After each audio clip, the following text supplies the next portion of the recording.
Some risk takers think if they ever run into difficulties, specially trained search and rescue teams will come to their assistance. But it turns out those volunteer organizations are in need of some rescuing themselves. As A News reporter Gord Kurbis shows us, those groups are concerned badly needed government funding is on the decline, and that's putting them and you at risk.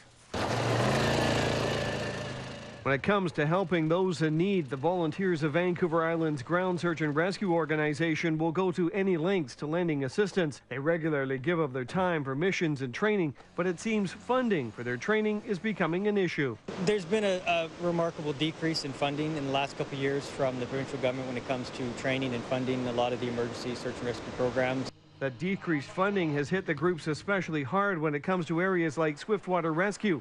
The training used to be covered by the government. Now it's the responsibility of the volunteers themselves. We have to hire outside training providers and pay that out of our own pocket. There is limited funding, but it's only for certain courses, and even that funding is it's regionally based, so once the region uses up its funding, that's it for the year basically. Search groups say the province has done a great job in promoting British Columbia as a recreational haven. However, the fears are they'll have less ability to respond to those making use of it. When they get into trouble, are we going to be there to help them? Without the proper training, without funding for training, without funding for SAR groups, it's going to get to be more and more difficult. That's why the groups have been reliant on corporate donors, but those dollars are drying up.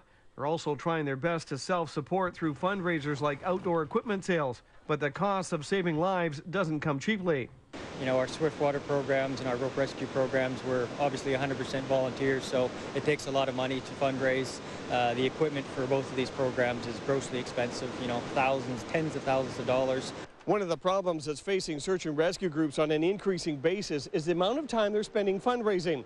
Here in the Comox Valley, that's created conflicts on a few occasions where members have had to decline assisting other search and rescue groups with their rescues because their members have been too busy raising funds. The fear is that's going to happen more frequently in the future. And of course, the more we look at having to fundraise, the more we're going to look at burning out our volunteers and the possibility of not being available for mutual aid searches or having to send less people even on local searches. Volunteers aren't giving up, though. Just like they search for missing people, they're stepping up their search for government funding. We have a group that we meet and we lobby for extra funding and government support, and it's sort of a liaison group between the government, but definitely there's always lobbying going on. The hope is that the government will begin to respond to those funding calls to keep its citizens safe. On the North Island, Gord Kurbis, A News.